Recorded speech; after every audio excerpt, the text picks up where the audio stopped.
Bismillahirrahmanirrahim. Assalamualaikum warahmatullahi wabarakatuh. Alhamdulillah, wassalatu wassalamu ala rasulillah, sayyidina wa habibina wa syafi'ina wa maulana Muhammadin wa ala alihi wa sahbihi ajma'in, amma ba'd. Pemirsa, sahabat-sahabatku di mana saja berada, alhamdulillah kita kembali berjumpa dalam seri Kultum, Kuliah Terserah Antum, edisi hari ke-6 bulan suci Ramadan. Sudah 5 hari kita berpuasa. Salah satu yang istimewa dalam puasa itu adalah ada perasaan kita diawasi oleh Allah. Sehingga dimanapun kita berada, bahkan di tempat yang sepi, sunyi, senyap, di kamar yang kosong, kita sendirian, kita tidak berani melanggar perintah puasa. Ada makanan siap saji, tapi kita tidak berani menyentuhnya. Kenapa? Ada perasaan diawasi, dilihat oleh Allah.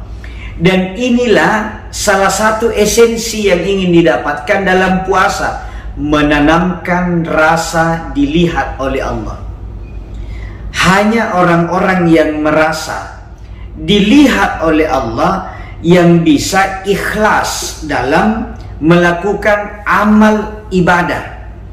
Jadi dasarnya dari puasa, kemudian ini menjadi energi, kekuatan dalam menjalani ibadah-ibadah yang lain. Karena ikhlas itu menjadi syarat mutlak apakah ibadah kita diterima oleh Allah, apakah ibadah kita bernilai pahala, bernilai ibadah atau tidak. Ikhlas ini menentukan. Makanya kata Allah di dalam Al-Quran, wa ma umiru illa liya'budullaha mukhlisina lahuddin. Manusia tidak diperintah beribadah kepada Allah kecuali ikhlas dalam beramal, dalam beragama. Jadi ikhlas itu artinya semata-mata berharap kepada Allah. Jadi kalau ada yang bilang saya ikhlas ini, saya tidak butuh apa-apa, itu keliru. Jadi ikhlas itu bukan tanpa pamrih. Ikhlas itu wajib pamrih, tapi pamrihnya, harapannya hanya dari Allah. Tidak ada urusan dengan sesama makhluk. Jadi kalau begitu, kita beribadah semata mengharap ridhonya Allah. Apa cirinya ikhlas yang gampang kita tahu supaya tidak salah kaprah ini? Dilihat orang atau tidak dilihat orang sama kualitas ibadahnya.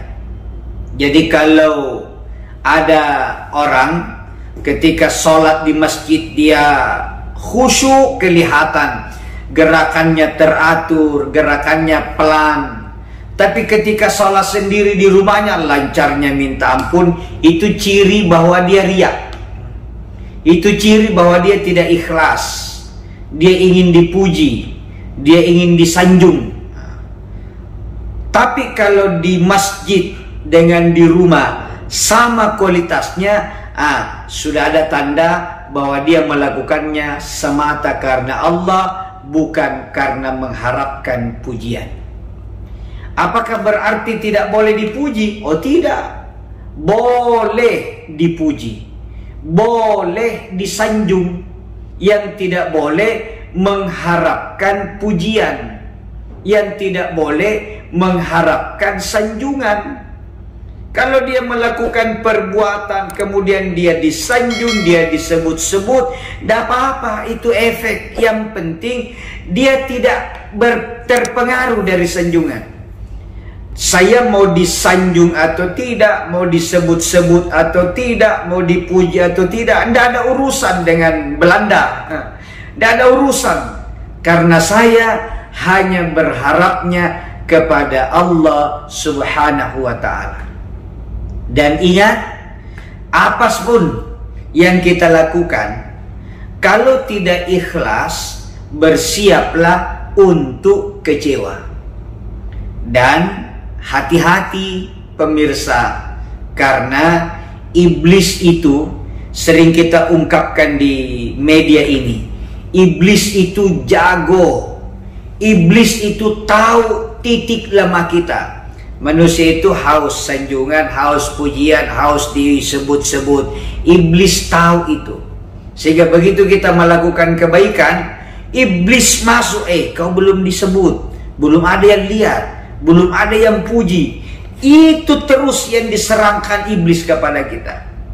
Bayangkan kalau kita nyumbang di masjid 1 juta. Tiba-tiba dengar pengumuman, sumbangan dari Bapak A 50.000, Bapak B 100.000. Nunggu nama kita tidak disebut-sebut. Iblis datang bisik-bisik, masa itu yang 100.000 diumumkan baru yang 1 juta? Saya kira 1 juta sumbangan tak. Masa tidak diumumkan? Kelewatan itu pengurus masjid, penghargaannya mana?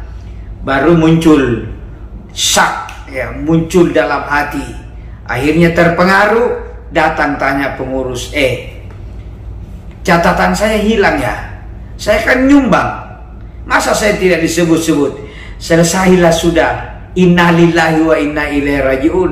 Billahi taufik wal hidayah. Karena itu jaga temperatur hubungan kita kepada Allah harus stabil, tidak terpengaruh dengan yang lain. Jadi hati-hati, jangan sampai amalan ibadah kita akan sia-sia hanya gara-gara sedikit keinginan untuk mendapatkan sanjungan, pujian, disebut-sebut. Ayo kita lawan. Dan ternyata pemirsa, sahabatku sekalian, puasa adalah jembatan paling efektif untuk mengasah energi keikhlasan kita. Selamat menjalankan ibadah puasa, tetap semangat, semoga ada manfaatnya. Saya Asar Tamanggong mohon maaf atas segala kekurangan. Wallahul muwaffiq ila aqwamit thariq. Wassalamualaikum warahmatullahi wabarakatuh.